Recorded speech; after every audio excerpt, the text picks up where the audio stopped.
t-shirts I liked, you know, and they were 2 for 1. Caught my eye as I was going by my motorcycle. I saw the sign, you know, so I pulled in and I went in and I asked the guys, people working at the register, I said, how's it been for Maxwell Street Days? Oh, they said, God, it's busy as hell. So I said, well, wouldn't it be a good thing to have something like this once a month, all through the season? Oh, no. I says, oh no, this is a lot of work. Plus, it would keep our local people away. So I found that very unusual. How many times are local people going to come in and shop? You know, once every 5 months maybe? So I found that they know it was a lot of work because they were busy. It had to have been the employees. It couldn't have been the owner. So that was just one comment. Thank you for the time. And just real quickly, when he was talking about the Southwest, specific Southwest, I was by there last night, saw you closing up. But I walked down the street, and it looks so horrible, as we all know. It would be simple, I would think, at some point to pass some kind of ordinance if necessary to have the windows either papered up in some fashion. Right now it looks so horrible if we just had paper there. Now, I don't like just brown paper because that looks bad, but what's there now is worse. But we could improve on that. We could put, you know, pictures of Lake Geneva on the windows or something, but if we just at the very least get the windows covered and do something, not brown paper, I think that's pretty tacky and that looks bad. But if you could get some pictures of downtown Lake Geneva or the lake on there or whatever, just something like that would be very helpful, I think. And also to your point about a monthly sidewalk sale, because I'm from Jane, and I'll talk with you about it, but it's not a good idea. It's not because of work, but there's a reason why that wouldn't probably be accepted by most merchants. But I'll talk with you about it, just to give you another side of point of view of that. But anyway, that's my suggestion for the time being on that building. On a mold test, they said there isn't mold. So worst case scenario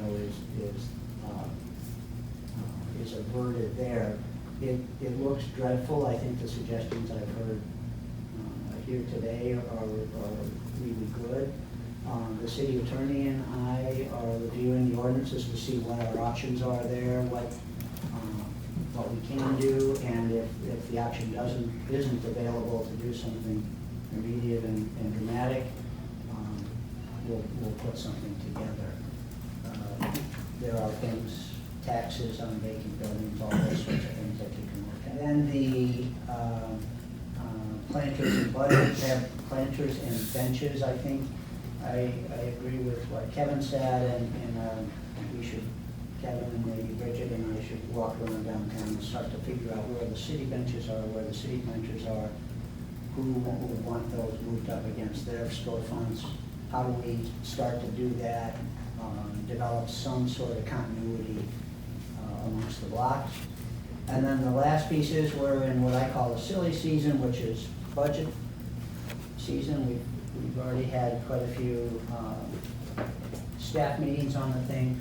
One of the things we did was put together our 2020 budget goals. If we can make it something that makes sense, and you know, because honestly, to pay $800 for banners to only have them up 2 weeks, I don't know. As an organization that has to watch their finances, it might not be worth it. So if we can change that by the bid being in charge of it, also saves city staff time. Nan and Lana don't have to go through these permits. So that would be our intention, my intention of taking the program over.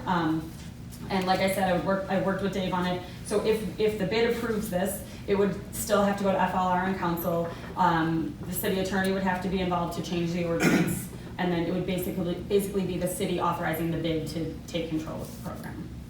And again, the intention of the program is not to say we allow every business to put a banner up. It's to make sure there are always banner pulls up.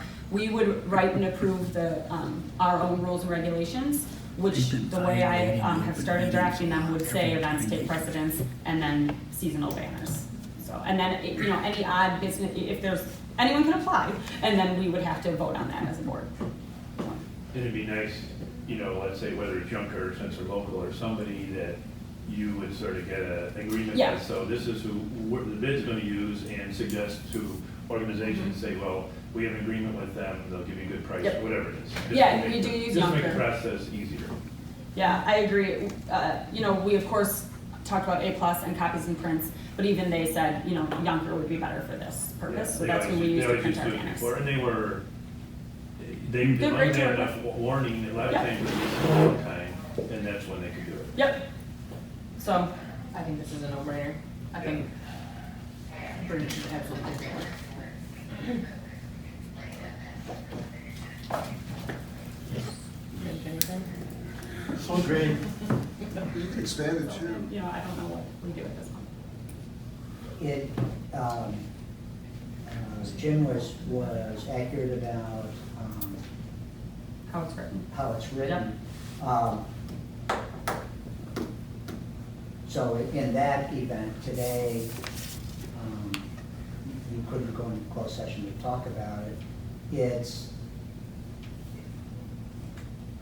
I don't know how to address the notion of, can you talk about it in open session when it's listed as a closed session item? I would think that that would be fine, in that public could still hear it all, but that's up to the board, I think. Dave, do you know? The only aspects that I'm aware of that you can close session of budget discussion would be for personnel, especially in a small organization where when you're talking about the money, you're talking about one or two specific people.